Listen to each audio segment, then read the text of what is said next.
Corpus gland पढ़ाया था last. Corpus gland बताया, ठीक है। देखो मैं समझ गया, स्टार्ट करते हैं। बाकी लोग जो जो आएंगे हमें ज्वाइन करते रहेंगे और as usual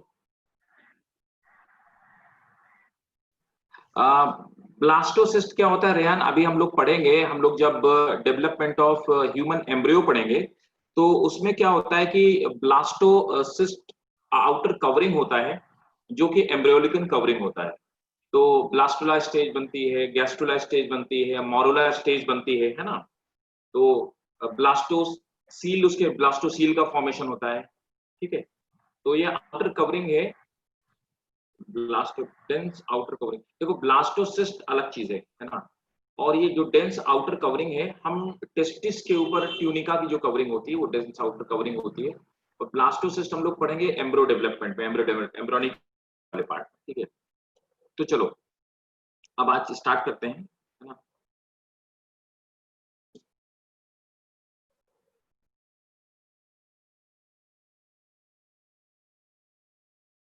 just a minute.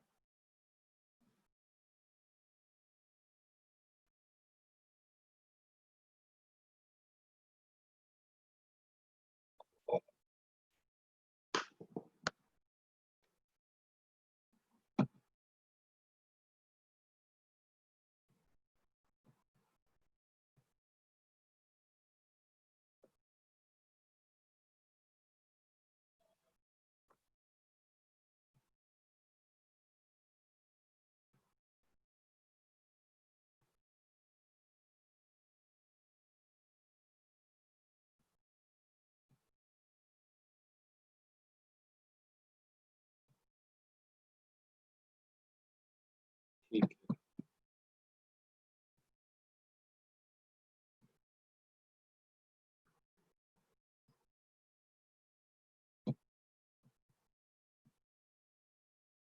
देखो ये हमारे टेस्टिस का, तो हमने लास्ट क्लास में जो पढ़ा हुआ था, तो लास्ट क्लास में मैंने आपको बता दिया था पूरा मेल रिप्रोडक्टिव सिस्टम के बारे में। टेस्टिस के बारे में पहले मैं बता देता हूँ, ठीक है। कैसे कैसे इसमें इसके क्लास में, इसके बाद फीमेल रिप्रोडक्टिव सिस्टम पढ़ेंगे, उसके बाद फिर दोनों में गैमीट का फॉर्मेशन पढ़ेंगे, जिसको हम लोग बोलते हैं गैमीटोजेनेसिस। और गैमीटोजेनेसिस दो तरह से हो सकती है। मेल्स में जब गैमीट का फॉर्मेशन होता है, क्योंकि मेल में जो गैमीट होते हैं उनको हम स्पर्म कहते हैं, तो इसलिए उसको स्पर्मेटोजेनेसिस बोलते हैं। और फीमेल में एग का फॉर्मेशन होता है जिसको हम oogoनियम कहते हैं, है ना, इसीलिए उस प्रोसेस को oogenesis बोलते हैं। तो ये दोनों हम लोग पार्ट बाद में पढ़ेंगे। पहले हम लोग पढ़ लेते हैं दोनों के रिप्रोडक्टिव सिस्टम। रिप्रोडक्टिव सिस्टम में हम दोनों चीजें पढ़ रहे हैं, प्राइमरी रिप्रोडक्टिव सिस्टम और सेकेंडरी रिप्रोडक्टिव सिस्टम। जैसे कि मैंने आपको लास्ट क्लास में जो पढ़ाया वो सेकेंडरी रिप्रोडक्टिव सिस्टम था, आज हम लोग पढ़ रहे हैं प्राइमरी रिप्रोडक्टिव सिस्टम। और उसी के साथ में हमने एसेसरी ग्लैंड्स या एसेसरी सेक्स ऑर्गन्स भी पढ़ा हुआ था, जिनको कि हम ग्लैंड्स कहते हैं। ये पूरी बातें हम लोग डिस्कस कर चुके थे। अब देखिए टेस्टिस का डायग्राम, ये जो डायग्राम आपको दिख रहा है, ये डायग्राम आपको बनाना होगा। द रीजन बिहाइंड इट, क्योंकि ये डायग्राम सीधे सीधे 3 मार्क्स के लिए आपके बोर्ड एग्जामिनेशन में सीधे पूछ लिया जाता है। ये डायग्राम एनसीईआरटी में भी आपको दिखेगा, एनसीईआरटी में भी डायग्राम बना होगा, राइट। तो आपको बनाना ही बनाना पड़ेगा। तो हेडिंग आप लोग डालेंगे structure and function of testis,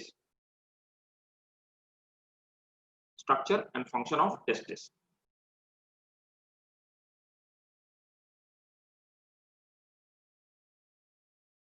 अब देखिए इसमें क्या है, पहले हम ये ऑलरेडी देख चुके, टेस्टिस होती है, वो टेस्टिस एक आउटर कवरिंग में कवर्ड होती है। उस आउटर कवरिंग को हमने बोला था, उस पाउच को हमने बोला था स्क्रोटम। तो वो तो मैं आपको लास्ट क्लास में बता चुका हूँ। तो उसको हमने बोला हुआ था स्क्रोटम। स्क्रोटम मैंने आपको बताया था कि स्क्रोटम एक आउटर पाउच होता है और उसके अंदर टेस्टिस पैक होते हैं, दोनों टेस्टिस पैक होते हैं। स्क्रोटम हमारी एब्डोमिनल कैविटी से बाहर निकल करके आता है, ये में मैंने लिखवा भी दिया था, इनफैक्ट आपको लिखवा दिया था ना, एब्डोमिनल कैविटी से निकल करके आता है। जब कोई भी मेल बेबी अपने मदर के अंदर एम्ब्रियोलॉजिकल स्टेज में होता है, ये एम्ब्रियो के स्टेज में, तो उस स्टेज में 7 मंथ के बाद टेस्टिस निकल करके आ जाता है ना। तो ये स्क्रोटम बाहर एब्डोमिनल कैविटी से निकल करके आ जाता है। कई बारी केस में क्या होता है कि एब्डोमिनल कैविटी से टेस्टिस नीचे की तरफ नहीं आता, ऐसे मेल इनफर्टाइल होते हैं, उनमें इनफर्टिलिटी होती है, रीजन बिहाइंड कि टेस्टिस एब्डोमिनल कैविटी के अंदर होते हैं, जिसकी वजह से वहां पे टेम्परेचर बॉडी टेम्परेचर के बराबर होता है, और बॉडी टेम्परेचर के बराबर स्पर्म का फॉर्मेशन तो जरूर होता है, लेकिन स्पर्म सर्वाइव नहीं कर पाते, राइट। अब देखिए यहाँ पर टेस्टिस जो एब्डोमिनल कैविटी से जुड़े हुए होते हैं, इसे हैंग होते हैं, ठीक है, इसको हम बोलते हैं लिगामेंटस रेमिनेंट, है ना। और यहाँ पे इस प्रोसेस को इसको बोलते हैं लिगामेंटस रेमिनेंट ऑफ प्रोसेस वेजिनेलिसिस। तो देखो वेजाइनेलिसिस, इसकी बाहर वाली जो कवरिंग है उसको हम लोग वेजाइनेलिसिस बोलते हैं, ठीक है। अब देखिए आते हैं इन कवरिंग में। अब देखिए इन कवरिंग की अगर हम लोग बात करें तो देखिए ये आउटर कवरिंग जो है, इसको हम इस पूरी जो कवरिंग होती है जो हमारे टेस्टिस को कवर, टेस्टिस के जस्ट ऊपर का जो लेयर होता है, एक मस्कुलर लेयर होता है जो मसल से बना हुआ होता है या कई सारी मेम्ब्रेन से कवर्ड होता है टेस्टिस, उन कवर्स को हम कहते क्या है। इस पूरी की पूरी कवरिंग या तो आप ट्यूनिका बोलते हैं, और पूरी कवरिंग को हम लोग बोलते हैं ट्यूनिका वेजिनालिस। तो ट्यूनिका वेजिनालिस हमारी आउटर कवरिंग होती है जो टेस्टिस को कवर करने का फंक्शन करती है।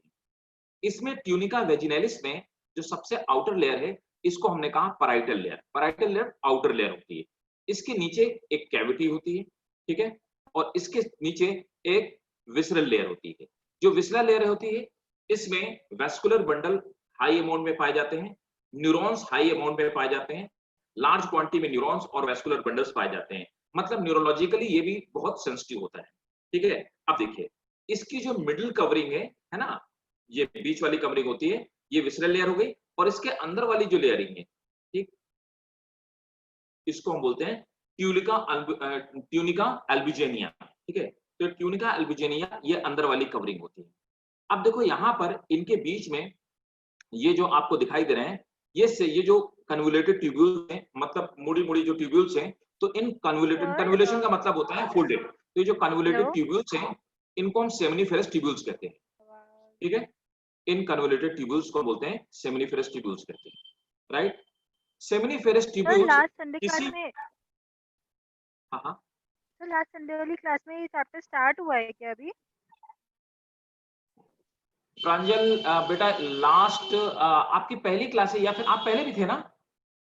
हाँ जी सर, मैंने बीच में हमने शायद क्लास नहीं ज्वाइन की थी ना? हाँ हाँ हाँ, मुझे याद आ गया। तो देखो प्रांजल अभी के है ना,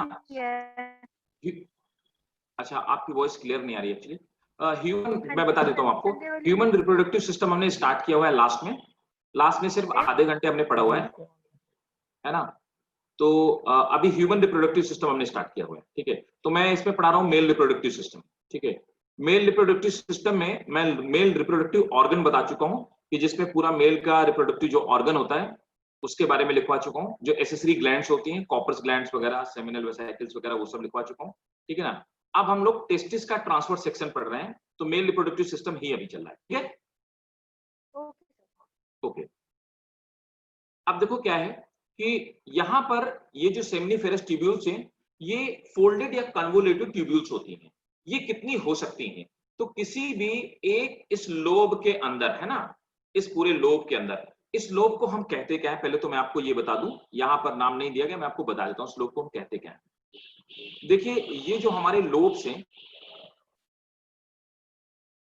ये लोब्स है ना, ये जो पूरा वाला ये वाला लोब्स है, इस कंप्लीट लोब को, इस वाले पूरे स्ट्रक्चर को, इस पूरे के पूरे स्ट्रक्चर को, दिस पार्ट एक्चुअली, ये पूरा का पूरा जो ये वाला पार्ट है, इस कंप्लीट पार्ट को, इस पार्ट को हम कहते हैं टेस्टिकुलर लोब, है ना, इसे हम कहते हैं, वी कॉल इट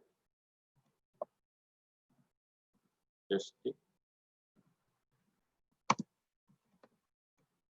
ठीक है, इसे हम टेस्टिकुलर लोब कहते हैं, ठीक है। तो ये हमारा टेस्टिकुलर लोब हो गया। एक्स्ट्रा पॉइंट बताया है या फिर एनसीईआरटी वाला? हाँ, कुछ पूछ रहे हो बेटा? आपकी वॉइस प्रांजल, आपकी वॉइस क्लियर नहीं आ रही बेटा, क्या कह रहे हो? प्लीज मैसेज कर दो मुझे, आपकी वॉइस क्लियर नहीं आ रही। हाँ, तो मैं ये बता रहा था कि ये जो आपके ये जो लोब्स हैं, ये टेस्टिकुलर लोब्स कहलाते हैं। टेस्टिकुलर लोब आखिर किसी में भी किसी भी टेस्टिस में कितने पाए जा सकते हैं? Testicular lobe they may be from 250 to 400 के आसपास तक, है ना? तो 250 से या 400 के आसपास तक इतने टेस्टिकुलर लोब हो सकते हैं। एक टेस्टिकुलर लोब के अंदर, ये जो एक पूरा टेस्टिकुलर लोब हो गया ये वाला पार्ट, एक टेस्टिकुलर लोब के अंदर कन्वोल्यूटेड सेमिनिफरस ट्यूब्यूल्स पाई जाती हैं। कुछ पाइपलाइंस होती हैं जिन लोब के अंदर फोल्डेड फॉर्म में भरी होती हैं। ये सेमिनिफरस ट्यूब्यूल्स कितनी हो सकती हैं? 2 to 4 seminiferous tubules convoluted folded form में इसके अंदर भरी होती हैं। ये जो ट्यूब्यूल्स है ना, टेस्टिकुलर लोब के अंदर जो सेमिनिफरस ट्यूब्यूल्स है, मेल रिप्रोडक्टिव सिस्टम का कोई एक्स्ट्रा पॉइंट है या एनसीईआरटी से? नहीं, आप इसका वीडियो ले लेना क्योंकि एक्स्ट्रा पॉइंट है, मैंने अलग से लिखवाया है, एनसीईआरटी से नहीं लिखवाया प्रांजल। एनसीईआरटी से मैंने ज्यादा बताया हुआ है, डिटेल में बताया हुआ है, वो आप ले लेना, आपको एनसीईआरटी में नहीं मिलेगा, है ना? तो उससे काम चल नहीं पाएगा, ठीक है? अब देखो क्या है, जो सेमिनिफेरस ट्यूब्यूल्स है ना, सेमिनिफेरस ट्यूब्यूल्स कुछ ऐसी दिखने वाली ट्यूब्यूल्स होती है, कुछ इस तरह से। सर मेरे को भी सेंड कर देना लेक्चर। क्या हुआ भाई? बोला तो लेक्चर मेरे को सेंड कर देना सर। कौन सेंड कर देगा? Lecture sir. मैं कैसे सेंड कर दूंगा भाई? मैं थोड़े नहीं देखता हूँ ये तो। आपको निष्कर्ष जी से वो करना पड़ेगा, मैं तो जस्ट पढ़ाता हूँ। ओके सर फिर। अच्छा जो नहीं, अच्छा ठीक है प्रांजल, जो नहीं अगर लेक्चर नहीं रिकॉर्डिंग, जो लेक्चर नहीं रिकॉर्ड होंगे तो जिन जिन लोगों को जरूरत होगी मैं अलग से समझा दूंगा क्लास में, ठीक है? लेकिन लेक्चर कौन सा है नहीं जिशान, इसके लिए तुम्हें निष्कर्ष जी से कांटेक्ट करना पड़ेगा, ठीक है ना? निष्कर्ष सर से कांटेक्ट करो क्योंकि वही पूरा सिस्टम देखते हैं, पूरे सिस्टम को वही ऑपरेट करते हैं, क्लासेस ऑपरेट करना उन्हीं का काम है। देखो अब बाकी क्या है, सब तो लेक्चर भेज देते हैं सर। क्या क्या? केमिस्ट्री वाला सर तो लेक्चर भेज देते हैं, मांगता हूँ तो। पता नहीं, हो सकता है सर के पास रहता हो, लेकिन यहाँ पर क्या है कि नहीं वो भी, उनका भी वहीं से आता है। पता नहीं यार, मैं तो डायरेक्टली उन्हीं को ज्वाइन करता हूँ, वहाँ निष्कर्ष जी को ज्वाइन करता हूँ, ठीक है? मैं ऑपरेट नहीं करता हूँ, वो मीटिंग में ज्वाइन करता हूँ। तो देखो इस तरह से ये ट्रांसफर सेक्शन अगर आप टेस्टिकुलर लोब्स का देखेंगे तो टेस्टिकुलर लोब का ये ट्रांसफर सेक्शन हो गया। इस ट्रांसफर सेक्शन में आप देखेंगे ये इस तरह की पाइपलाइंस होती हैं, इन पाइपलाइंस के अंदर ही स्पर्म का फॉर्मेशन होता है। तब तक के लिए मैं बता दे रहा हूँ, और आगे चल के मैं आपको बताऊंगा जब स्पर्मेटोजेनेसिस बनाऊंगा। दिए हो गए स्पर्म, है ना? तो इसके अंदर स्पर्म का फॉर्मेशन होता है इन्हीं सेमिनिफेरस ट्यूब्यूल्स के अंदर, ठीक है? तो टेस्टिकुलर लोब के अंदर ये सेमिनिफेरस ट्यूब्यूल्स हैं, और ये जो सेमिनिफेरस ट्यूब्यूल्स हैं इनके अंदर स्पर्म का फॉर्मेशन होता है। अब ये स्पर्म बनने के बाद ये जो स्ट्रेट ट्यूब्यूल्स है ना, ये आपको दिख रहे हैं straight tubules, in straight tubule के थ्रू जाकर के इस नेटवर्क नेट जैसे स्ट्रक्चर में इकट्ठा होते हैं। ये जो है इसको हम लोग रेट टेस्टिक बोलते हैं। तो रेट टेस्टिक, रेट का एक्चुअली रेटिकुलम वर्ड का मतलब होता है एक नेटवर्क या एक जाल, है ना? तो इसे हम रेट टेस्टिस बोलते हैं। तो रेट टेस्टिस में जाकर के ये इकट्ठा हो जाते हैं। उसके बाद ये यहाँ पर इकट्ठा होने के बाद यहाँ पर मैच्योर होते हैं, और मैच्योर होने के बाद ये इफरेंट डक्ट्यूल्स या इनको इफरेंट डक्ट्स बोलते हैं, इन्हीं इफरेंट डक्ट की हेल्प से जाकर के एपिडाइडेमिस में, तो ये जो बाहर आपको स्ट्रक्चर पूरा दिखाई दे रहा है, इस कंप्लीट स्ट्रक्चर को हम लोग एपिडाइडेमिस बोलते हैं। देखिए ये एपिडाइडेमिस में इसमें बहुत सारी कन्वोल्यूटेड ट्यूब्यूल्स हैं जो आपस में फ्यूज होकर के एक बड़ी ट्यूब का फॉर्मेशन कर रही हैं। ऊपर वाला पार्ट रेट टेस्टिस से निकलने के बाद ये जितनी इफरेंट डक्ट्स होती हैं, इफरेंट डक्ट जा करके ये बहुत मेश टाइप का एक नेटवर्क का फॉर्मेशन करती हैं, जिसको हम हेड ऑफ एपिडाइडेमिस बोलते हैं। यहाँ पर ये पतली पतली ट्यूब्यूल्स मिल करके एक मोटे पाइप का फॉर्मेशन करती हैं। ये मिड पार्ट को हम बॉडी ऑफ एपिडाइडेमिस बोलते हैं। इसके बाद ये टेल ऑफ एपिडाइडेमिस। एपिडाइडेमिस वाला ये जो पाइप होता है, ये अब सिंगल पाइप बन के इसके टेस्टिस के पीछे की तरफ से ऊपर की तरफ आता है। इसे हम वॉस डिफरेंस बोलते हैं। वॉस डिफरेंस बहुत लंबी होती है, 40 सेंटीमीटर के आसपास की ये पाइपलाइन होती है। और मैंने जो लास्ट टाइम वाला आपको डायग्राम बताया था, उस डायग्राम में मैंने आपको बताया हुआ था कि ये रिवर्स होकर के पीछे से आती है, और जाने के बाद फिर ये जो यूरिन वाली पाइपलाइन होती है यूरेथ्रा में, उसमें मिल जाती है जाकर के। Is it clear to everyone? किसी को डाउट पूछिए पहले।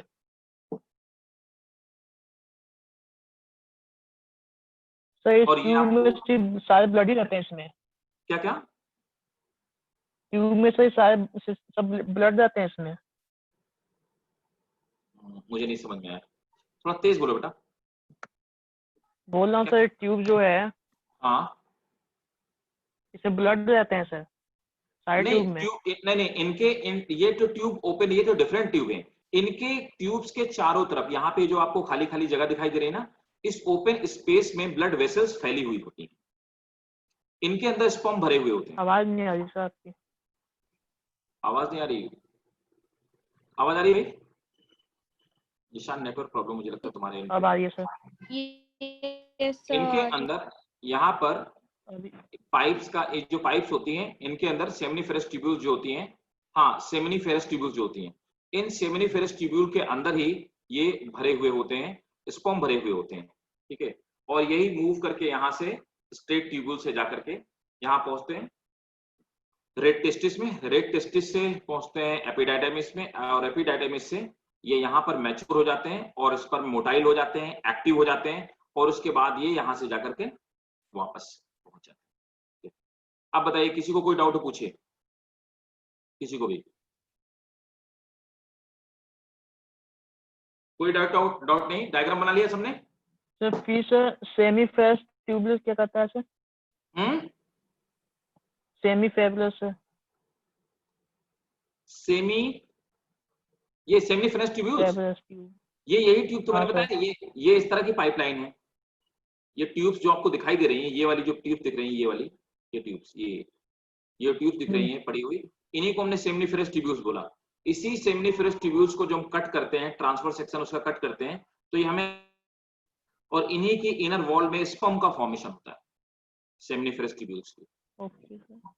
ठीक है, ओके और कोई सर। किसी को और डाउट? मतलब सब लोगों को समझ में आ गया? डायग्राम नोट कर लिया? No sir. ठीक है, आयशा बता देता हूं। ट्यूनिका आयशा क्या होती है कि ट्यूनिका कवरिंग होती है। ट्यूनिका का मतलब ही होता है एक्चुअली कवरिंग, है ना। तो ट्यूनिका एक कवरिंग होती है जो करती क्या है, ये सेमिनिफेरस ट्यूब्यूल्स के ये जो आपके टेस्टिकुलर लोब्स होते हैं, इन टेस्टिकुलर लोब को बाहर से कवर करने वाली जो कवरिंग होती है उसको हम ट्यूनिका कहते हैं। ट्यूनिका में सबसे बाहर वाली जो कवरिंग होती है, जो टेस्टिस की, मतलब ये जो पूरा का पूरा स्ट्रक्चर है, इसकी जो आउटर कवरिंग होती है, उस कवरिंग को हम लोग बोलते हैं ट्यूनिका वेजिनैलिस। अब देखो जो ट्यूनिका वेजिनैलिस है, ट्यूनिका वेजिनैलिस को भी हम कई सारे पार्ट में डिवाइड करते हैं। ट्यूनिका वेजिनैलिस यहां से लेकर के यहां तक का ये जो वाला पूरा पार्ट है, ये जो आपको पर्पल कलर का दिख रहा है, इसको हम ट्यूनिका वेजिनैलिस बोलते हैं। ट्यूनिका वेजिनैलिस में सबसे आउटर वाली जो लेयर है उसको हम पैराइटल लेयर बोलते हैं। इसके बीच में खाली जगह है जहां पे फ्लूइड भरा होता है, इसको हम कैविटी बोलते हैं। और जो इनर वाली लेयर है इसको हम लोग विसरल लेयर बोलते हैं, ठीक है। और इसके नीचे ये जो आपको स्काई ब्लू कलर का दिखाई दे रहा है, इसको हम कैप्सूल बोलते हैं, ठीक है ना। तो कैप्सूल को जो बाहर से कवर करने वाली जो कवरिंग है कैप्सूल को, उसको हम बोलते हैं ट्यूनिका अल्बिनेजिया, है ना। वेजिनैलिस, ट्यूनिका अल्बिनेजिया, ये सब ये करते दोनों क्या क्या है है, सर? ये दोनों कवरिंग, ये कवर करने का फंक्शन करते हैं। क्लियर, ऐसा समझ में आया? सर एक टेस्टिस में 250 to 400 टेस्टिकुलर लोब्स होती हैं। हाँ, ओके सर, बस यही कंफर्म। टेस्टिस में करीब 250 टू 400 टेस्टिकुलर लोब्स होते हैं, और हर टेस्टिकुलर लोब के अंदर, एक टेस्टिकुलर लोब के अंदर 2 से 4 सेमिनिफेरस ट्यूब्यूल्स होती हैं, और सेमिनिफेरस ट्यूब्यूल्स बहुत फोल्डेड होती हैं। इन्हीं ट्यूब्यूल्स के अंदर स्पर्म का फॉर्मेशन होता है। ट्यूनिका, ठीक है, कैविटी में जो फ्लूइड भरा होता है वो क्या करता है, एक्चुअली क्या होता है ना, ये इसका फंक्शन होता है आयशा, ये इसको प्रोटेक्ट, ये जितनी भी कवरिंग है और ये जो बीच में जो कैविटी है, इसका फंक्शन होता है इसको प्रोटेक्ट करना, जिससे कि अंदर पे जर्क ना पहुंचने पाए और ये डैमेज ना होने पाए, ये इसका फंक्शन होता है। They are protective in function. Clear? ठीक है, ये प्रोटेक्टिव फंक्शन के होते हैं। और एक और बात बता दूं, इसमें ये एडिपोज टिश्यूज भी पाए जाते हैं। एडिपोज टिश्यूज का भी यही फंक्शन होता है, इनको करना। सबने नोट कर लिया? स्टार्ट किया जाए? नोट नहीं किया सर। डन? स्टार्ट करूं मैं? नोट किया जाए, फिर नोट करना स्टार्ट किया जाए? Yes sir. ठीक है, चलिए नोट करना करिए सब लोग, ठीक है। और तब तक के लिए जीशान, तुम भी अपना बेटा माइक्रोफोन ऑफ करो। है ना। Microphone Okay. सब लोग ऑफ करेंगे, जब क्वेश्चन पूछना हो आप लोग तभी माइक्रोफोन ऑन करेंगे सभी लोग, ठीक है। ठीक, चलो अच्छा आप नोट करना स्टार्ट करो। सर एक बार फिर से बता दो। ठीक है, एक टेस्टिस के अंदर हेडिंग डालेंगे, टेस्टिस, है ना। हाँ प्रांजल कुछ पूछ रही है। हाँ जी, हाँ मैं कह रही थी एक टेस्टिस के अंदर 250 to 400 टेस्टिकुलर लोब्स, और एक टेस्टिकुलर लोब में क्या था वो सेकंड पॉइंट? टेस्टिकुलर लोब के अंदर ये सेमिनिफेरस ट्यूब्यूल्स भरी हुई हैं। Okay, 3 to 4। ये जो है ना, ये जो मैंने दिखाया, ये जो मैंने कवर किया होता है ये पूरा वाला पार्ट, ये एक टेस्टिकुलर लोब है। ये एक टेस्टिकुलर लोब, ये एक और, ये एक और, तो इस तरह से टेस्टिकुलर लोब जो हो सकते हैं they can be up to 250 to 400, ठीक है। ये 40 सेंटीमीटर है क्या सर ये? ये भाई साहब मैं आपको ये बताया हुआ था कि ये हमारा टेस्टिस होता है, और टेस्टिस से एक पाइपलाइन होती है जिसको मैंने बताया था कि वॉस डिफरेंस इसको बोलते हैं। ये पाइपलाइन घूम करके आती है, और है ना, ये जो पाइपलाइन थी ये वॉस डिफरेंस 40 सेंटीमीटर की हो सकती है। समझ गए, याद आया? हाँ सर। Yes sir. चलिए अब नोट करना स्टार्ट कीजिए। टेस्ट हेडिंग डालेंगे, testis. Testis are primary sex organs. Testis are primary sex organ. They are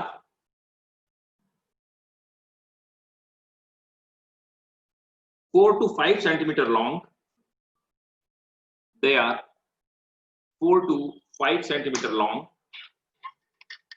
and 2 to 3 centimeter wide.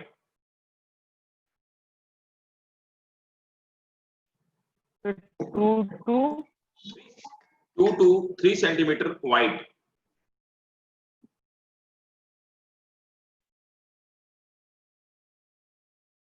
ठीक है, नोट कर लिया? हाँ सर। Yes, first, sir. हाँ अब देखिए फर्स्ट, अब नोट कर, जैसे मैं बताता हूँ वैसे नोट करते हैं। तो फर्स्ट हेडिंग आप लोग डालेंगे, फर्स्ट हेडिंग है ट्यूनिका। ट्यूनिका, तो ट्यूनिका मैंने बताया, ट्यूनिका का मतलब ही होता है कवर। ट्यूनिका और ट्यूनिका और प्रोटेक्टिव कोट्स। ट्यूनिका और प्रोटेक्टिव कोट्स, है ना। तो ट्यूनिका या प्रोटेक्टिव कोट्स नोट करेंगे। They are made up of sir protect के बाद क्या लिखा है sir? Protective coats, COAT।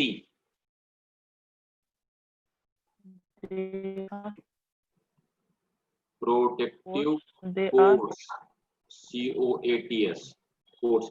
Tunica और protective coats they are made up of dense fibrous. ठीक है प्रांजल, रिपीट कर देता हूं। टेस्टिस आर, मैंने ये लिखा था Pranjal, testis are primary sex organ. They are 4 to 5 centimeter long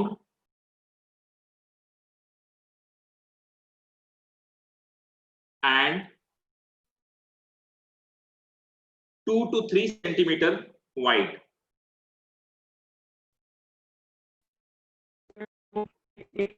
उसके बाद हेडिंग है ट्यूनिका और protective quotes.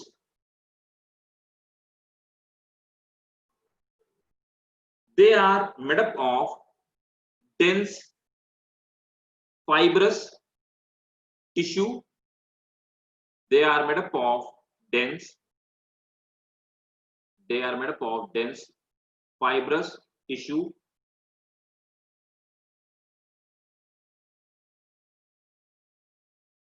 These coats are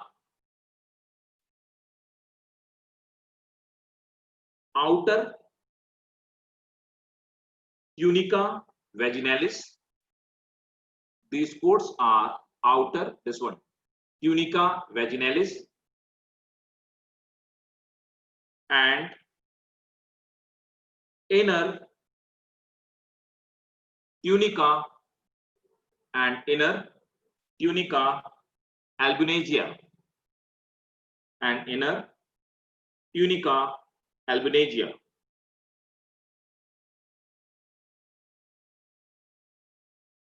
Their function is to protect. Their function is to protect testis capsule. Their function is to protect testis capsule. Next heading. Second, testicular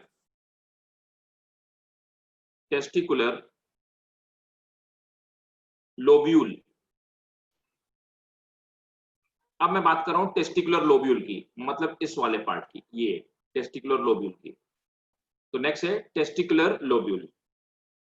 तो dense फाइब्रिस क्या था? बाकी सारा मैंने लिख लिया, वो वाला पॉइंट एक बार रिपीट कर दो। They are made up of dense fibrous. हाँ, they are made up of dense fibrous tissues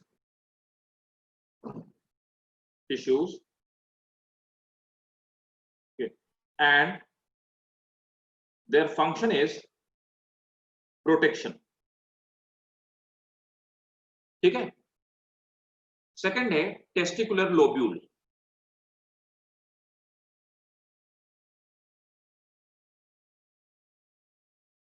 A testis may have more than 200.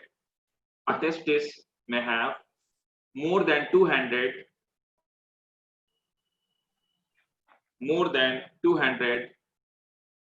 lobules. More than 200 lobules. Each testicular lobule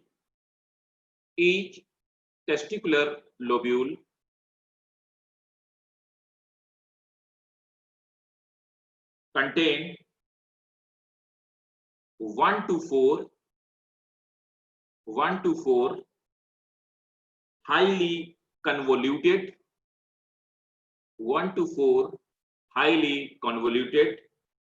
seminiferous tubule. 1 to 4 highly convoluted seminiferous tubules.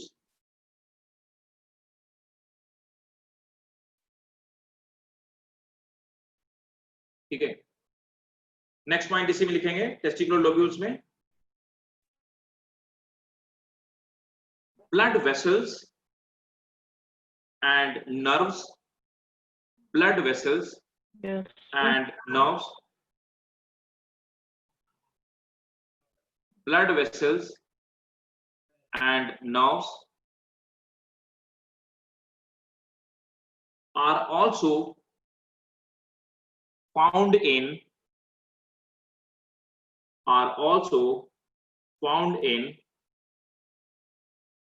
these tissues.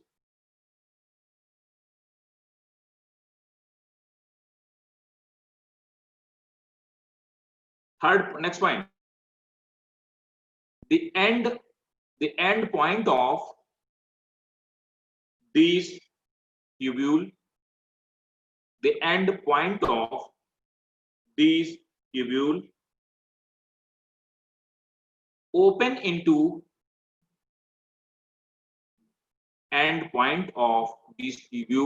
open into rete testis. This point, end point of this tubule open into rete testis.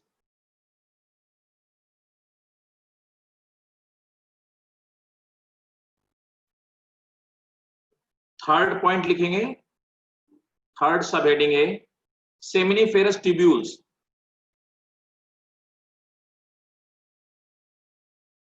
Seminiferous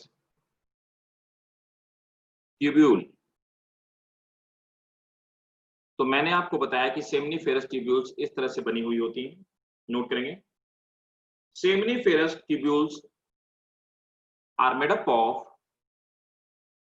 seminiferous tubules are made up of germinal epithelium। देखो जो seminiferous tubules होती हैं, जो internal sales होती हैं, इस तरह की जो सेल्स होती हैं, कुछ इस तरह की सेल्स पाई जाती हैं जो क्यूब के शेप की दिखती हैं, और इन्हीं के बीच बीच में कुछ बड़ी सेल्स पाई जाती हैं। अभी हम लोग इसको डिटेल में पढ़ेंगे इसके बाद में, ठीक है। तब तक के लिए समझ लीजिए, ये जो सेल्स होते हैं इनको हम लोग बोलते हैं germinal epithelium.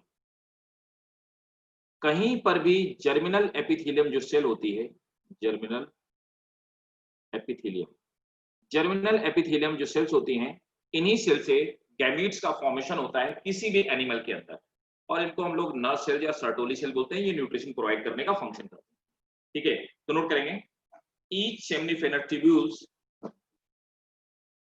is made up of germinal epithelium,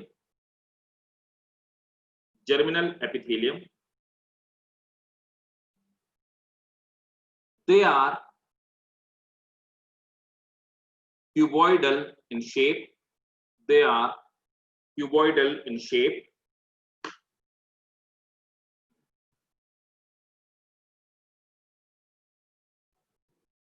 They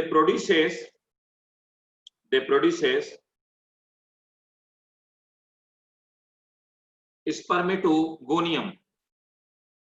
They produces spermatogonium. Repeat कर दो सर एक बार। अरे मेरे भाई, तुम ध्यान से सुनते नहीं यार। अभी नेगेटिव बंद हो गया सर अभी।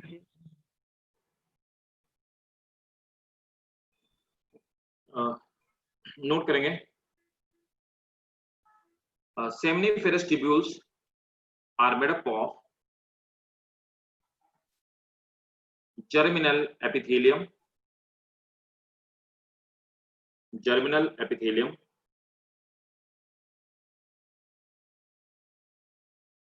They are cuboidal in shape.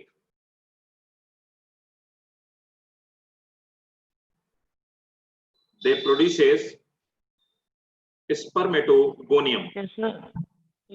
They are Cuboidal in shape.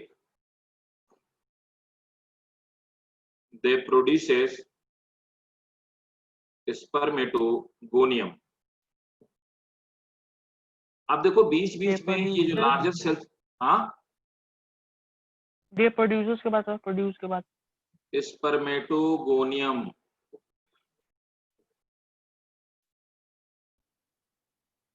इनको हम लोग कहते हैं nerve cell,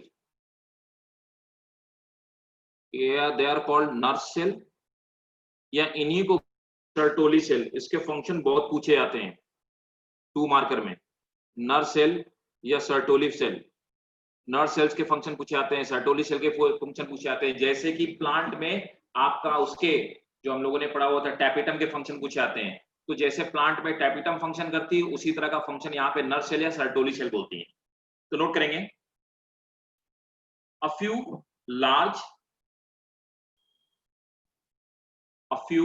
large pyramid cells, pyramid shaped, a few large pyramid shaped cells are found. A few large pyramid shaped cells are found inside germinal epithelium. Inside germinal epithelium, they are inside germinal epithelium, they are nerve cell or Sertoli cell.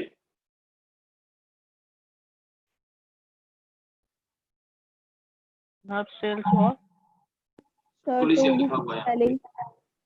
हाँ, किसकी? Sertoli, ये लिखा है SERTOLI, Sertoli. Nerve cell, pyramid cell को ही nerve cell और Sertoli cell. हाँ, pyramid cell, इनकी एक्चुअली पिरामिडल शेप की होती है ना। ओके, स्पेलिंग क्या है सर? किसकी स्पेलिंग मेरे भैया? नहीं दिख रहा है सर, है का? ये लिखा नहीं यहाँ पे सर्टोली सेल, ये ये SERTOLI दिखा?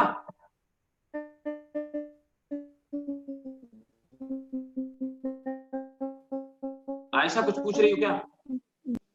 आवाज नहीं आ रही। आयशा कुछ पूछ रही हो? सर स्क्रीन पर नर्स सेल दिख रहा है, सर्टोली की नहीं दिख अच्छा, सर्टोली की स्पेलिंग नहीं दिख रही है। लिख दो सर आप, मैं कर SERTOLI दिख रही है?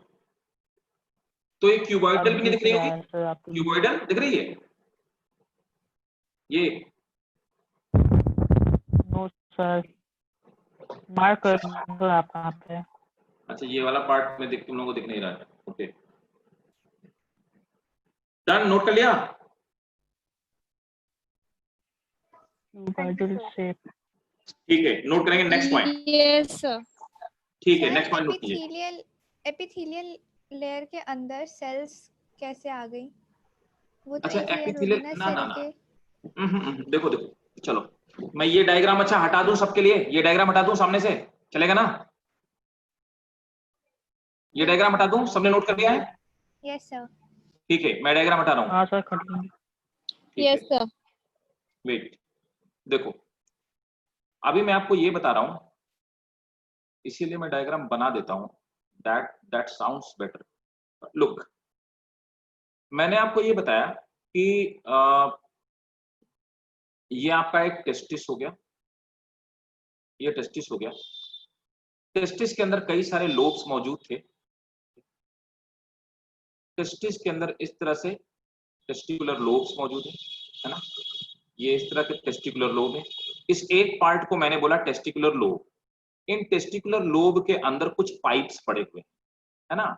इन टेस्टिकुलर लोब के अंदर जो पाइप पड़े हुए हैं, उन पाइप को, इन पाइप्स को, तो 1 से 4 पाइप इस तरह के मुड़े मुड़े पड़े हैं, इसलिए इनको कन्वोल्यूटेड पाइप बोलते हैं।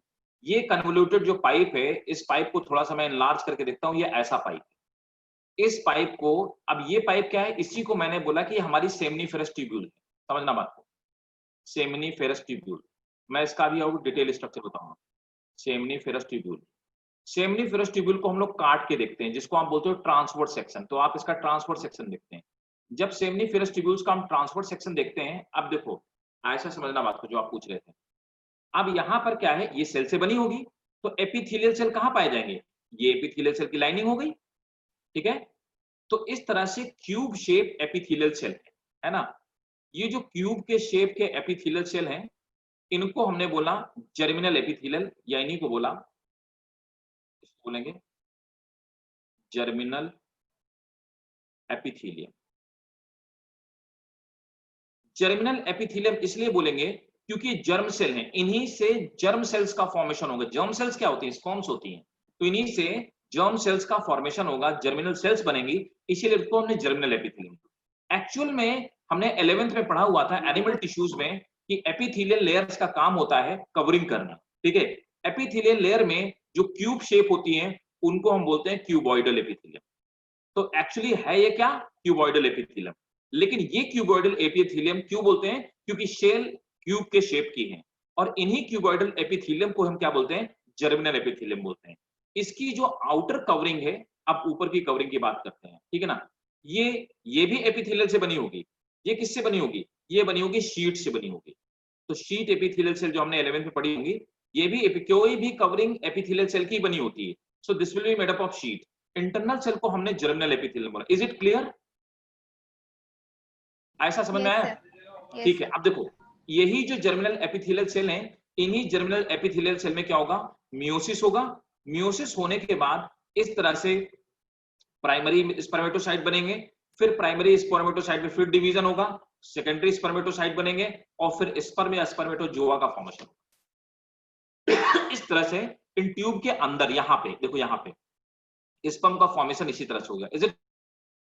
अब देखिए, इसके साथ में मैंने आपको एक चीज और बताया, यहीं पर कुछ एपिथेलियल सेल हैं जो पिरामिड की शेप की है, पिरामिडल इस तरह की। एक्चुअली ये कौन से एपिथेलियल सेल हैं? तो ये पिरामिड की शेप की थी, तो हमने इसको बोल दिया pyramidal epithelial cell. Pyramidal epithelial cell. अब देखो ये पिरामिडल एपिथेलियल सेल में इनके बाहर की तरफ क्या है, ये क्या चीज है, सीलिया। तो हमने ये पढ़ा था कि एपिथेलियल सेल कैसी हो सकती है, शीट, कॉलमुनर, जर्मिनल, ग्लैंडुलर, है ना, और सीलियरी। हाँ सीलियरी, तो इसको हम लोग बोलेंगे सीलियरी एपिथेलियम। याद है, समझ में आया, याद है ना, 11 में पढ़ा था हम लोगों ने। Rehan yes sir. याद है, नहीं याद है?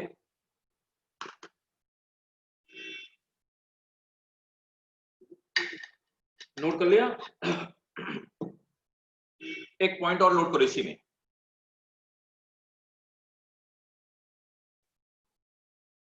after these cuboidal epithelial cell undergoes So these cuboidal epithelial cell undergoes meiosis and undergoes meiosis and produces spermatozoa,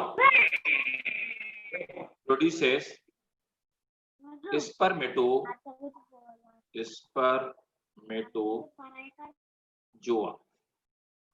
और स्पर्म। आप बताओ भाई, क्लियर है सबको? स्पर्मेटोगोनिया स्पर्मेटोजोआ एक ही बात है ना? हाँ, स्पर्मेटोगोनिया और स्पर्मेटोजोआ देखो थोड़ा सा डिफरेंस है, समझो बात को। डिफरेंस इतना है कि स्पर्मेटोजोआ और स्पर्मेटोगोनिया में सिर्फ इतना ही फर्क है कि एक में मेटामॉर्फोसिस होती है, दूसरे में मेटामॉर्फोसिस नहीं होती है। ठीक है, मेटामॉर्फोसिस का मतलब होता है स्पर्म मोटाइल बन जाते हैं, है ना। नॉर्मली एक ऐसी सेल्स है इस तरह से, ठीक है, हम स्पर्मेटोजोआ इसको नहीं बोल सकते, ठीक है, स्पर्मेटोजोआ या स्पर्म इसको नहीं यूज करते, इसको हम स्पर्मेटोगोनिया बोलेंगे।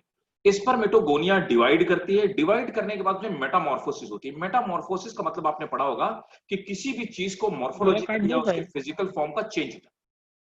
ठीक है, तो होगा क्या, इसमें ऊपर की तरफ एक्रोसोम का फॉर्मेशन हो जाएगा, नीचे की तरफ एक टेल का फॉर्मेशन हो जाएगा। इसको हम लोग बोलेंगे स्पर्मेटोजोआ, या जिसको हम कॉमन लैंग्वेज में स्पर्म कहते हैं। क्लियर है? हाँ जी सर। क्लियर ना? सर तो ये डिफरेंस है ना, एक मोटाइल होता है, एक नॉन मोटाइल होता है।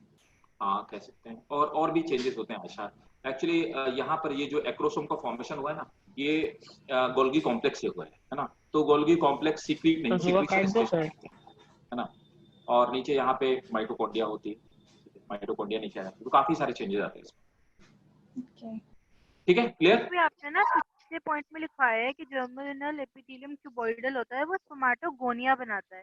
तो अब आपने लिखा है कि क्यूबॉइडल एपिथेलियल सेल स्पर्मेटोजोआ बनाते हैं, तो इसमें एक्चुअली देखो क्या जो सीक्वेंस है ना जर्मिनल एपिथेलियम, तो सबसे पहले वो बनाता है प्राइमरी स्पर्मेटोगोनिया। अभी वो पूरी प्रोसेस एक्चुअली मैं बताने वाला हूँ, इसलिए मैंने शॉर्ट में बता दिया।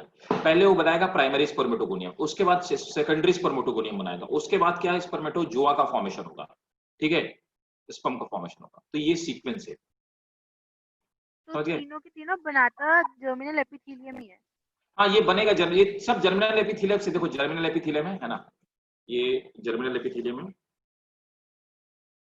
तो जर्मिनल एपिथेलियम को हम बोल सकते हैं, इनको हम लोग बोल सकते हैं स्पर्मेटोगोनी, स्पर्म मदर सेल, या इन्हीं को बोल सकते हैं स्पर्मेटोगोनिया। अब इसमें होगा माइटोसिस, माइटोसिस होने के बाद बनेगा प्राइमरी स्पर्मेटोगोनिया, फिर सेकेंडरी स्पर्मेटोगोनिया, फिर स्पर्मेटोजोआ का फॉर्मेशन। ठीक है, ऐसा है। तो बन तो सब इसी से रही है ना, एक ही सेल जर्मिनल एपिथेलियम ही डिवाइड करके किसी दूसरे फॉर्म में चेंज हो रही है। अभी मैं इसको नेक्स्ट यही पढ़ाने वाला हूँ, स्पर्मेटोजेनेसिस यही है। तो स्पर्मेटोजेनेसिस अलग टॉपिक है, उसको हम लोग पढ़ेंगे, अभी डिटेल में बताऊंगा कैसे कैसे चेंज होती है। यहां तक बताओ, क्लियर है सबको? आगे चला जाए?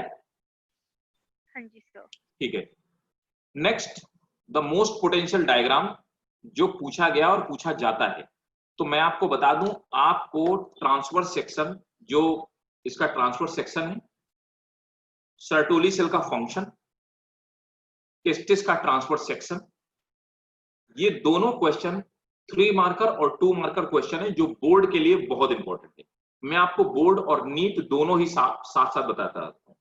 नीट में नर्स सेल का फंक्शन भी बहुत बार पूछा गया है, आप पुराने क्वेश्चन उठा करके देखिएगा, आपको पता चलेगा कि सर्टोली सेल या नर्स सेल का फंक्शन बहुत बार पूछा गया। Which of the following is correct और व्हाट इज द फंक्शन, इनमें से कौन सा फंक्शन है, कौन सा फंक्शन नहीं है। ठीक है, आप देखिए, थोड़ा सा आते हैं, मैं एक दूसरा डायग्राम शेयर करता हूं। ये हटा दूं, ये नोट कर लिया आप लोगों ने, ये वाला डायग्राम हाँ जी सर। जो मैं समझाता रहा हूं उसको नोट करते हैं ना, ठीक है, ओके। अब मैं एक और डायग्राम आपके साथ शेयर करूंगा, वेट।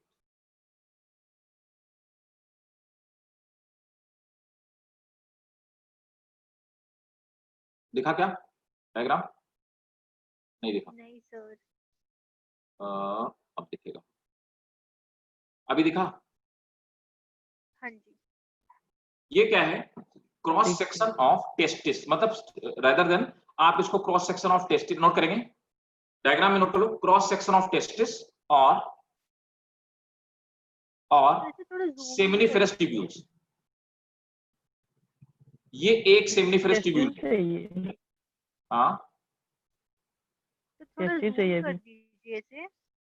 हाँ, पार्ट ऑफ टेस्टिस। हाँ, क्या कह रहे हो? इसे थोड़ा जूम कर दीजिए, क्लियर नहीं दिख रहा है। प्रांजल, आवाज नहीं आ रही दोस्त, थोड़ा सा तेज बोलो बेटा। कुछ जूम नहीं करने सर, के वो लिए बोल जूम रही है करना सर। था, मैंने कर लिया।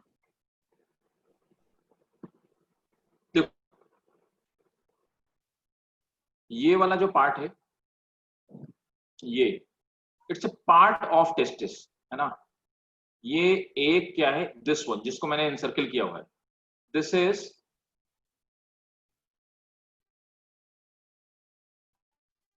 Single seminiferous tubule.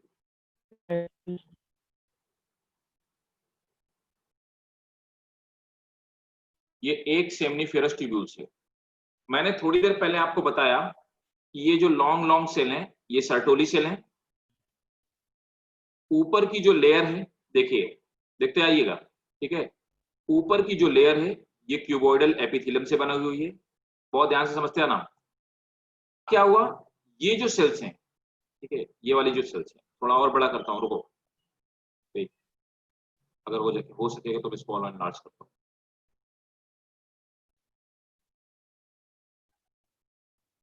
नहीं हो रहा, ठीक है, देखो ये वाली जो सेल दिख रही ना, सबसे बाहर वाली सेल है ना, इनको हमने बोला स्पर्मेटोगोनियम। मेरी बात को ध्यान से समझना, अभी जो ऐसा आप पूछ रहे थे ना, इस वाली को हमने बोला स्पर्मेटोगोनियम। इस डिवाइड होती है माइटोसिस के थ्रू, प्राइमरी स्पर्मेटोसाइट का फॉर्मेशन होता है। प्राइमरी स्पर्मेटोसाइट, प्राइमरी स्पर्मेटोसाइट फिर से डिवाइड होंगी, सेकेंडरी स्पर्मेटोसाइट, ये तीसरी वाली लेयर जो है सेकेंडरी स्पर्मेटोसाइट है। सेकेंडरी स्पर्मेटोसाइट से स्पर्मेटिड्स का फॉर्मेशन होता है। अब देखो, स्पर्मेटिड यहाँ पे नॉन मोटाइल बनाए गए हैं, इसके बाद इनमें मेटामॉर्फोसिस होती है, और ये जो स्पर्म जैसे दिख रहे हैं इनको हम लोग बोलते हैं स्पर्मेटोजोआ। क्लियर भाई? इसका भी मैं नेमिंग चेक कर लेता हूं, दिस इज स्पर्मेटोजोआ। सही, लेटरल सेक्शन है। ये ट्रांसफर सेक्शन नहीं बेटा, एलएस नहीं है, टीएस है। तो वो एलएस था। नहीं, वो भी तो टीएस ही तो बनाया था मैंने, वो भी तो देखो ना, ऐसे ही डायग्राम तो बनाया था मैंने। अच्छा, समझ गई, है ना, ऐसे ही तो था। वो थोड़ा सा बेयर डायग्राम था, जल्दी जल्दी बता दिया था। समझ आ गया पक्का ना? ये डायग्राम भी बहुत इंपॉर्टेंट है। एक और बात समझना, अब क्या है, सेमिनिफेरस ट्यूब्यूल के चारों तरफ भी टिश्यूज है।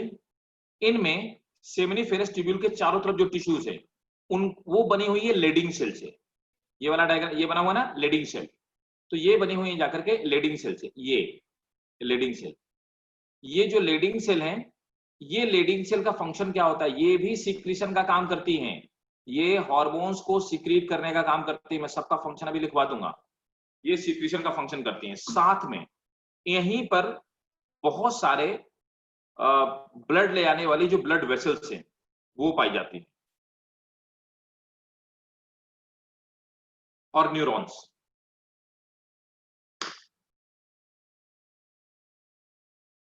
बना लेना तो मुझे बताना। And both of the diagram are very important for your this examination, board examination.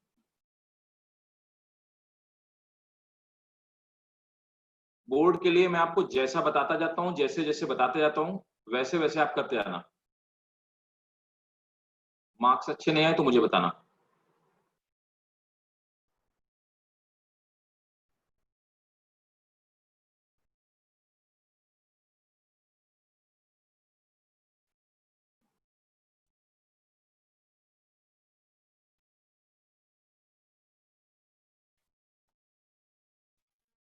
हो गया क्या?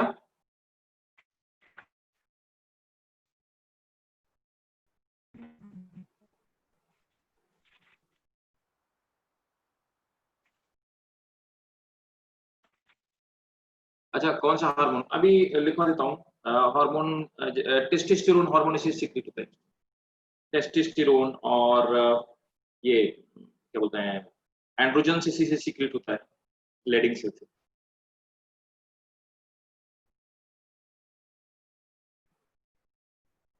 सर्टोली सेल भी हार्मोन्स को सीक्रेट करने का फंक्शन करती है। डन, ठीक है।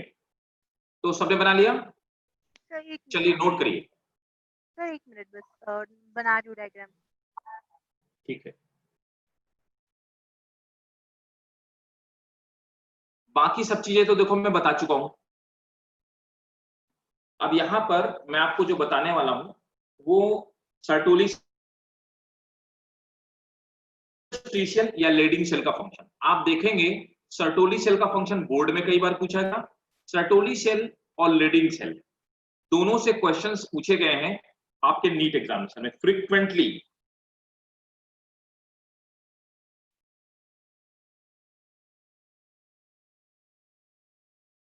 चलिए नोट करिए। पहला है function of Sertoli cell. Function of Sertoli cell, ये वाला function of Sertoli cell.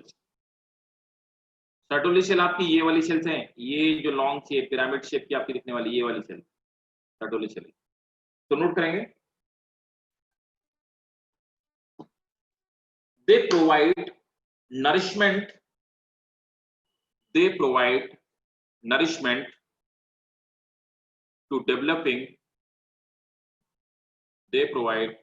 nourishment to developing spermatozoa.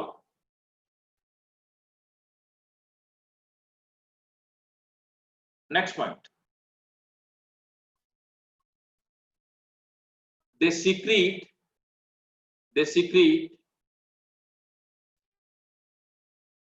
ABP. They secrete ABP.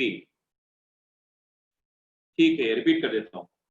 Sertoli cell provide nourishment to developing spermatozoa. Next point, they provide developing spermatogonium होना चाहिए ना? नहीं बेटा, development तो finally spermatozoa का ही होता है, ये तो बीच की स्टेज है। तो वो डेवलप हो गया तो उसको नरिशमेंट क्यों चाहिए? वो तो नहीं, वो तो फाइनल डेवलपमेंट जब हो जाता है ना स्पर्मेटो, फाइनली डेवलपमेंट स्पर्मेटोजोआ का होना है। ये तो बीच की इसकी स्टेजेस है, डेवलपमेंट हो रहा है। तो ये स्पर्मेटोगोनियम से स्पर्मेटोजोआ बनता है, राइट। स्पर्मेटो जितनी सारी स्पर्मेटोगोनियम है ना, ये इनको आप कह सकते हो they are sperm mother cell. आप समझे? Okay, yes sir. Spermatogonium sperm mother cell है ना, और स्पर्म मदर सेल ही डेवलप होकर स्पर्मेटोसाइट बनती है। ठीक है, प्राइमरी स्पर्मेटोसाइट। वो और जब डेवलप हो जाती है तो सेकेंडरी स्पर्मेटोसाइट में कन्वर्ट हो जाती है, और डेवलप हो जाती है तो स्पर्मेटिड में कन्वर्ट हो जाती है, और फाइनली जब ये मेटामॉर्फोसिस, स्पर्मेटिड मेटामॉर्फोसिस इसकी हो जाती है तो ये क्या बन जाते हैं? स्पर्म बन जाते हैं, ये स्पर्मेटोजोआ है ना। ठीक है, तो सेकंड पॉइंट था they secrete ABP, androgen binding protein, androgen binding protein. Androgen binding protein का जो सीक्रेशन होता है ये सर्टोली सेल ही करती हैं, ठीक है। और इनका फंक्शन क्या होता है? They play role in spermatogenesis, मतलब कि ये स्पर्म के फॉर्मेशन में अपना रोल प्ले करती है। They in spermatogenesis.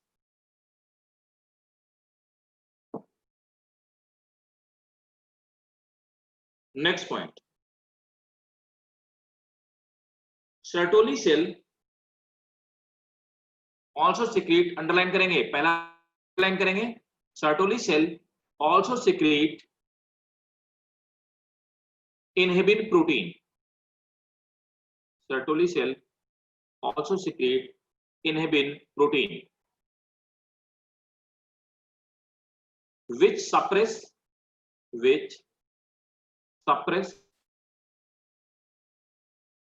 FSH, follicle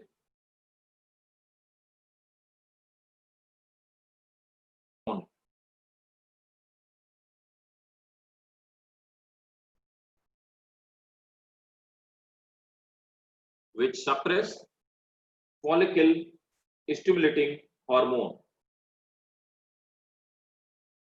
and also play their role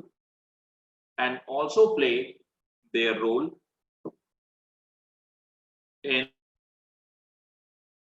spermatogenesis. Clear भाई? ठीक है। नेक्स्ट, लीडिंग सेल्स का फंक्शन। अब लीडिंग सेल का फंक्शन लिख लिया जाए, नोट कीजिए। लीडिंग सेल्स, अच्छा लीडिंग सेल देखो सेमिनिफेरस ट्यूब्यूल के बीच में पाई जाती है, इसीलिए इनको हम लोग और क्या बोलते हैं? इंटरस्टिशियल सेल भी बोलते हैं। They also called interstitial cell.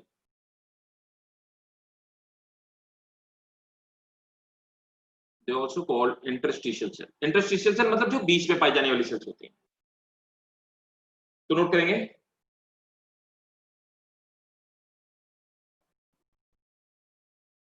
they are the connective tissue present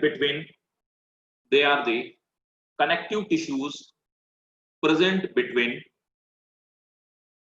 seminiferous tubules. They are the connective tissues present between seminiferous tubules.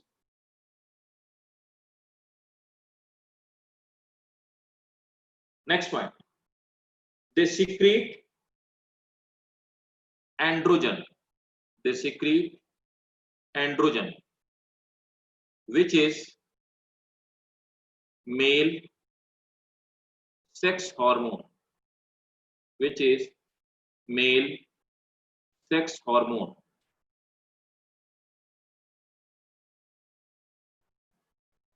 ठीक है। एग्जाम्पल, एंड्रोजन क्या होता है मेल में?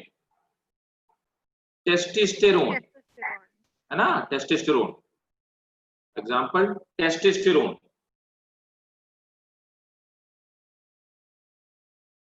ठीक है, क्लियर? ठीक, अब एक एक पॉइंट और लिख लीजिएगा जो हमने टेस्टिस में पढ़ा। वॉस इफरेंशिया, है ना, पढ़ा था ना अभी लास्ट वाले डायग्राम में। तो नेक्स्ट पॉइंट है वॉस डिफरेंशिया।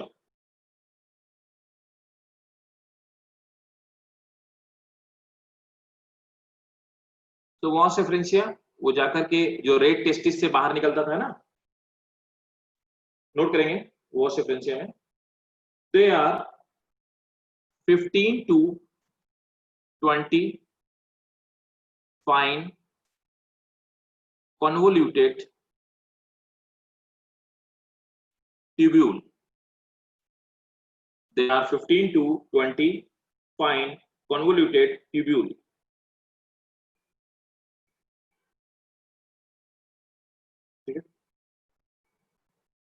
They bear अंदर सीलियरी एपिथेलियम की बनी होंगी, मतलब सीलिया पाए जाते हैं.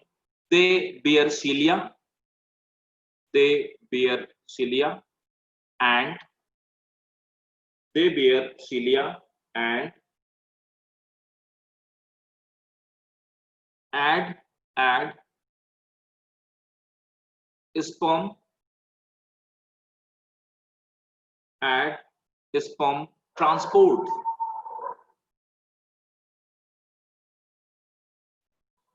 Next point, epididymis.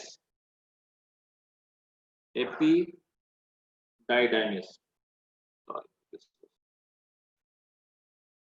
Epididymis.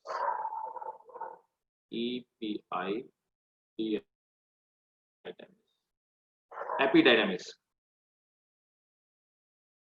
It is a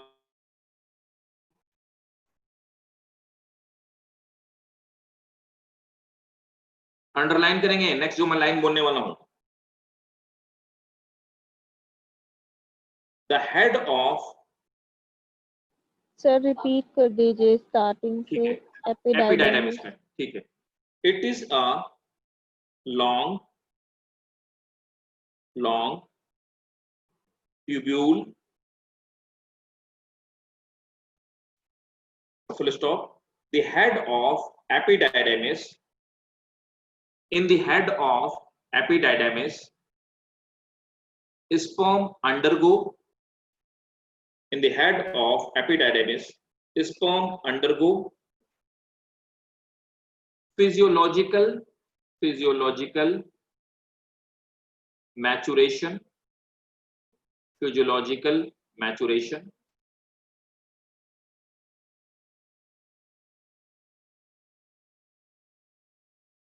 Their motility increase. Physiological maturation. In the head of epididymis, sperm undergo physiological maturity.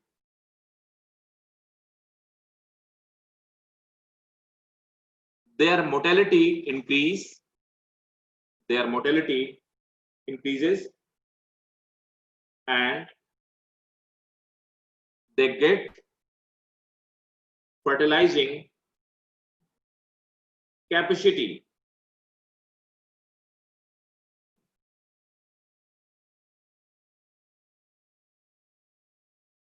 Sir their motility के बाद रिपीट करना. Their motility increase and they obtain fertilizing capacity. Underline, they obtain fertilizing capacity. Next point. Sir motility है या motility है? Motility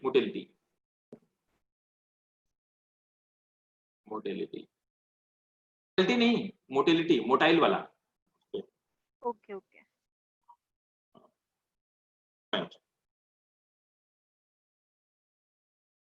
spermatozoa are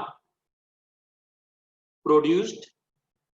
ये बनते रहते हैं, चाहे यूज हो चाहे ना यूज हो.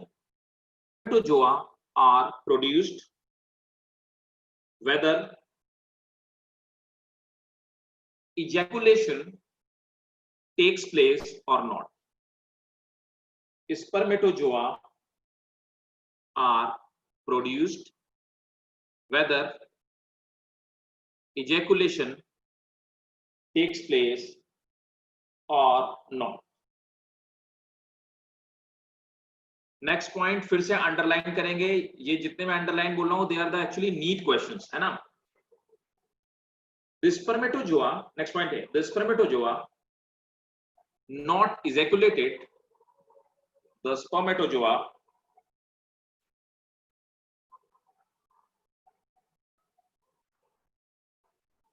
not the spermatozoa not ejaculated are reabsorbed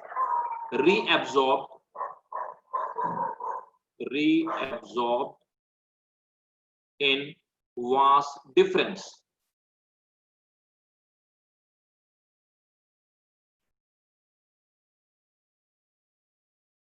ठीक है, that's it for the male reproductive system. आप किसी को कोई, अच्छा एक और चीज लिख लो, हाँ एक और, वॉस डिफरेंस ये भी लिख लो, वॉस डिफरेंस एक लाइन इसमें भी लिख लो. Vas deferens, it is about 40 centimeter long and slightly coiled tubule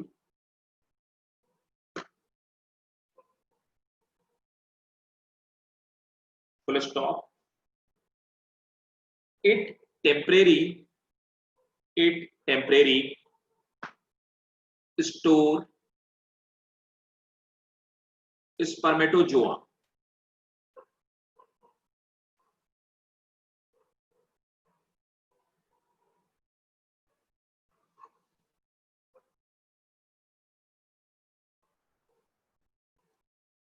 clear भाई? आप बताओ, किसी को कोई डाउट हो पहले ये बताइए, उसके बाद आगे बात करते हैं. बोलिए भाई, कोई डाउट?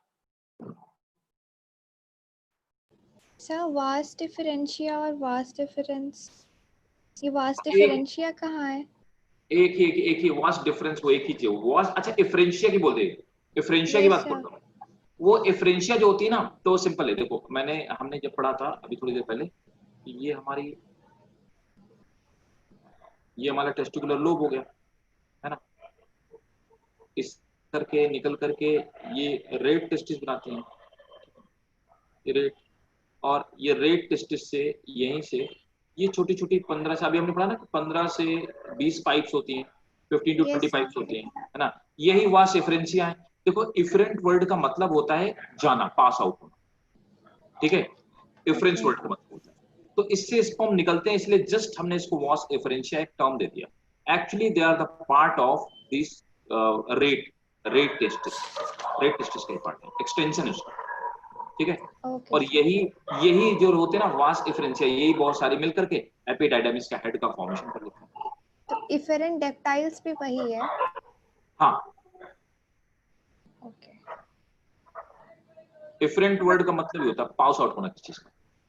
वास डिफरेंशिया मिलके वास डिफरेंस नहीं बनाती? हाँ, वही वास इफरेंशिया बहुत सारी मिलकर के वास डिफरेंस का फॉर्मेशन करती है. ये देखो, ये एपिडाइडमिस हो गई, ये है ना, ये एपिडाइडमिस क्या है? ये सेक्शन है जिसमें बहुत सारी इफरेंशिया मिलकर के क्वाइल्ड हो जा रही है, और एक क्वाइल्ड इफरेंशिया ही मिलकर के क्या कर रही है? एपिडाइडमिस के हेड का फॉर्मेशन कर रही है. यही इनकी क्वाइलिंग कम होती जाएगी, पाइप थोड़ा मोटा होता जाएगा, बहुत सारी पाइप्स मिलकर के एक बड़े पाइप का फॉर्मेशन करती आएंगी. फाइनली ये सब मिलकर के एक सिंगल पाइप का फॉर्मेशन करती हैं, जिसको हम क्या बोलते हैं? वास डिफरेंस कहते हैं, जो पीछे से घूम कैसे आता है. क्लियर? Yes sir. क्लियर की फिर से डायग्राम देखने वाला दिखाऊं? पक्का है ना? क्लियर है सर. ठीक, और बताओ, और किसी को डाउट? प्रांजल समझ में आया कि नहीं आया? फिर आ गया. ठीक है, आया. और आयशा, द्रक्षा क्लियर है? द्रक्षा, फाकिया, रेहान, सब लोग को क्लियर है? यस पिछले सर, लेक्चर का क्लियर है. बैकअप कब लोगे आप? हाँ, क्या बैकअप? पिछले लेक्चर का बैकअप हाँ जी कब लोगे? अभी तो बैकअप हमने अभी जस्ट लिया था, कब लिया था? कल परसों में तो लिया ही था, है ना. फिर नेक्स्ट वीक बैकअप ले लेंगे. एक्चुअली निष्कर जी को मैं बोलता हूँ, तो वो क्या करते हैं कि वो देख लेते हैं कि आप लोग, उनके पास एक्चुअली आपकी पूरी क्लासेस का डिटेल होता है ना, फिजिक्स की कब है, केमिस्ट्री की कब है, तो वो देख लेते हैं कि आप सब लोग किस दिन फ्री हो, तो उस दिन के हिसाब से वो लोग मेरे साथ डिस्कस करके, मेरे साथ टाइमिंग मैच करके वो रख देते हैं. है ना? सर मैं- बैकअप चल संडे- रहा है। हाँ बैकअप चल संडे रहा वाला अभी तो लिया था ना लेक्चर अभी। रिकॉर्ड नहीं हो पाया है। अरे बैकअप अभी तो लिया था, मैं बता रहा हूँ यार कब था। बट सर ग्रुप पर तो कोई मैसेज नहीं आया था बैकअप के लिए। अभी अच्छा एक मिनट होल्ड, मैं बताता हूँ। एक्चुअली इतनी सारी क्लास होती है ना, मुझे भी याद करना पड़ता है। मैंने बैकअप लिया था स्ट्रक्चरल रिप्रोडक्शन, एक बैकअप है 11th वालों का। अच्छा परसों मैंने लिया था मैंने 11th वालों का, है ना? आपकी बैकअप क्लास होल्ड पे रहना, मुझे चेक करने दो। बैकअप क्लास आपकी, आप लोगों ने कब से ज्वाइन किया हुआ था?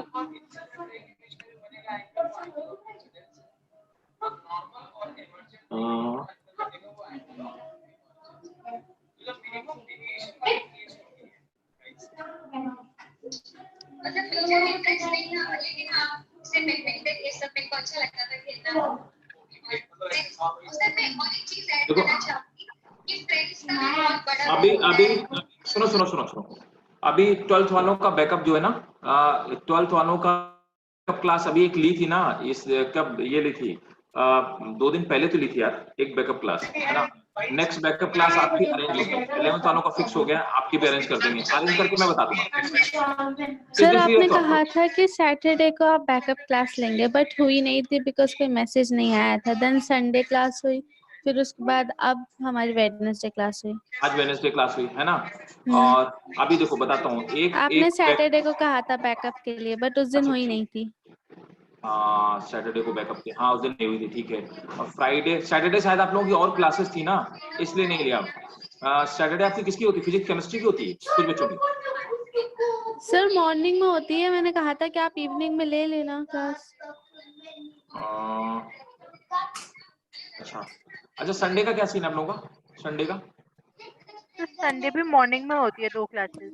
मॉर्निंग में होती है ना, हाँ तो संडे और इवनिंग सर कर सकते हैं। इवनिंग में आपकी होती है ना संडे अच्छा को। संडे तो क्लास, संडे में क्लास से पहले ले लूं बैकअप चलेगा? बताओ हाँ क्लास से जी। पहले, मतलब अपनी क्लास तो 7 से होती है ना? ऐसे कर लें यस सर। 4 to 5:30 ऐसे कुछ कर लिया जाए, या फिर सर मेरा बाकी सारा हो रखा है, बस मुझे ये जो संडे वाली क्लास है ह्यूमन रिप्रोडक्टिव सिस्टम की स्टार्टिंग करनी है। हो जाएगा, वो तो आधे घंटे का है, खैर उसमें कोई दिक्कत वाली बात नहीं ना, बाकी सबका भी लेना पड़ेगा बैकअप। तो संडे कर ले, बताओ क्लास से पहले कर ले, हाँ जी सर। ठीक है ना? ठीक है। जी अच्छा सर। ठीक है। आप सब लोग निष्कर्ष जी से तो जुड़े हुए हैं ना? Yes sir. Yes sir. ठीक है, मैं उनके साथ आज डिस्कशन कर लेता हूँ और आपको मैं मैसेज डलवा देता हूँ अभी से, आज ही डलवा दूँ, आज या कल में डलवा देता हूँ, ठीक है? क्लास के बाद मैं उनको कॉल, ओके सर। ठीक है ना, कॉल कर लूंगा उनको, मैं उनसे बात कर लूंगा, ठीक है? ठीक है, ओके। हाँ जी। तो अब देखो, अब हम लोग क्या पढ़ेंगे? Female reproductive system, female reproductive system है ना? तो फीमेल रिप्रोडक्टिव सिस्टम, कुछ डाउट हो तो अभी पूछ लो मेल वाले में, किसी को कोई डाउट नहीं है? आगे चलूं? ठीक। अब देखो थोड़ा सा मैं आपको आउटलाइन अभी देता हूँ, फीमेल और मेल रिप्रोडक्टिव सिस्टम में फर्क, बहुत डिफरेंस होता है ना? थोड़ा बड़ा नहीं, बहुत डिफरेंस होता है। किसी भी मेल में स्पर्म का जो फॉर्मेशन शुरू होता है वो एडल्ट स्टेज अचीव करने के बाद होता है, ठीक है? लेकिन किसी मेल में, सॉरी किसी फीमेल में स्पर्म एग का जो फॉर्मेशन होने की जो प्रोसेस होती है, इनिशियल स्टेज प्राइमरी oocyte, तो प्राइमरी oocyte का फॉर्मेशन जब वो एम्ब्रियो के स्टेज में होती है तभी फिक्स हो जाता है, ठीक है? तो कोई भी फीमेल गर्ल, उसकी जो बर्थ होती है एक फिक्स नंबर ऑफ oocyte के साथ में होती है, तो वो अपने एक fix primary number of oocyte के साथ में, तो किसी भी फीमेल के पास एग प्रोडक्शन का जितना स्टॉक होता है वो फिक्स हो जाता है उसकी बर्थ होने। किसी भी मेल में स्पर्म का फॉर्मेशन होगा या नहीं, ठीक है? ये जब प्यूबर्टी अचीव होती है उसके बाद ही पता चलता है, उसके पहले एनाटॉमी स्टडी करके बता सकते हैं, बट उसके पहले किसी भी तरह की प्यूबर्टी अचीव होने से पहले किसी भी तरह की स्पर्म के फॉर्मेशन का जो प्रोसेस होता है वो स्टार्ट नहीं, ठीक है? स्पर्म का जो फॉर्मेशन का प्रोसेस होता है वो प्यूबर्टी अचीव करने के बाद, मतलब 11 to 13 ईयर के बाद स्टार्ट होता है। लेकिन गर्ल्स में जो नंबर ऑफ एग्स होते हैं उनका प्रोडक्शन पहले स्टार्ट होता है, पहले। दूसरा, एक और खास बात है, नेक्स्ट क्लास में आपको डिटेल में बताऊंगा ये स्ट्रक्चर। आप ये मत सोचना है कि मैं डायग्राम अभी बताते रहूं, ये जस्ट मैं आपको समझा रहा हूं। तो ये इस तरह से ये फैलोपियन ट्यूब होती है। फैलोपियन ट्यूब को भी हम कई सारे पार्ट में डिवाइड करते हैं। इस वाले पार्ट को स्टमस बोलते हैं, है ना। और ये फाइनली ये जो चौड़ा वाला पार्ट होता है ना, ये वाइट सा पार्ट होता है, ये वाला पार्ट, इस वाले पार्ट को एम्पुला बोलते हैं, या आउटर जो ये इस तरह से फिंगर लाइक प्रोजेक्शन होते हैं इनको फेम्ब्रेनी बोलते हैं, है ना। और and all that.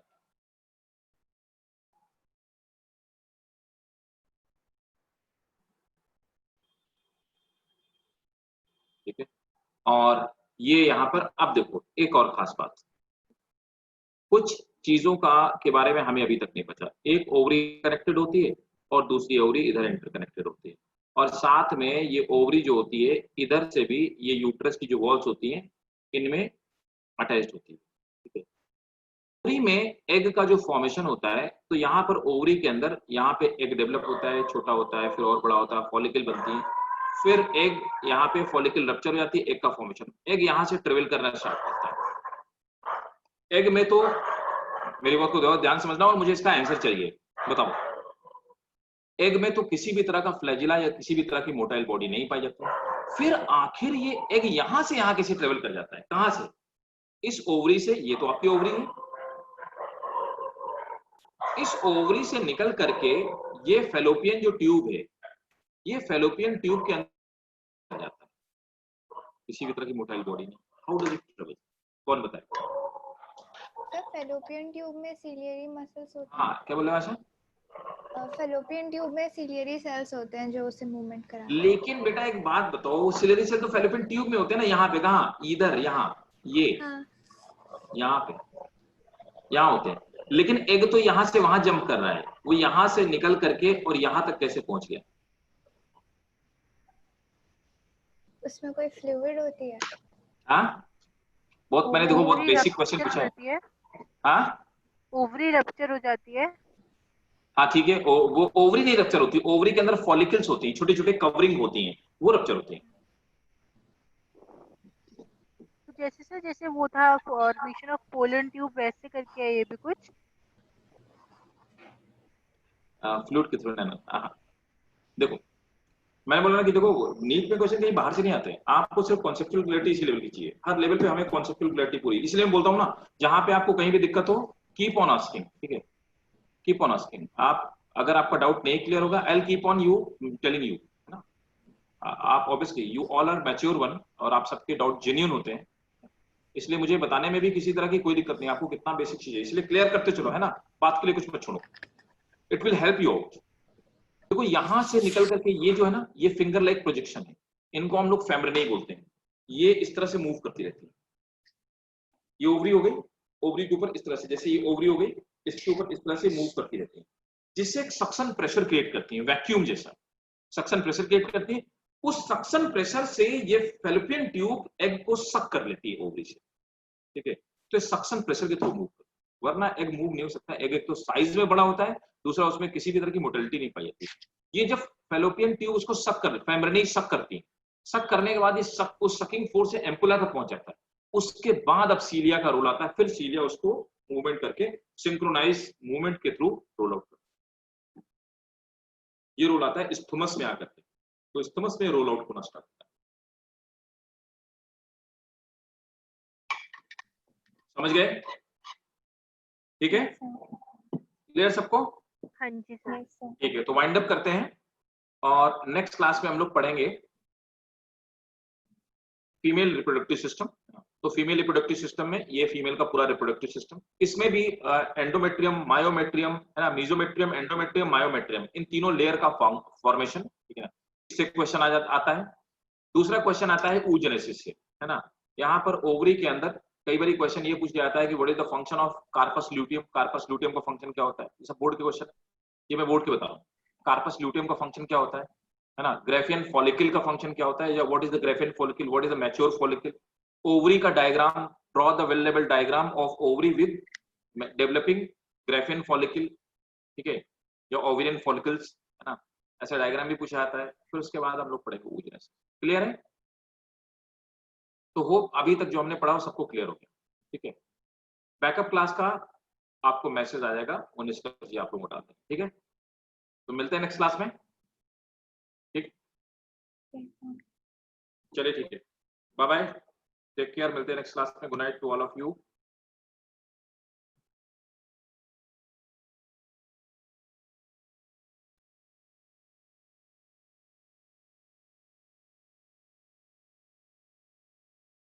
Bye Asha, bye, good night, take care, bye.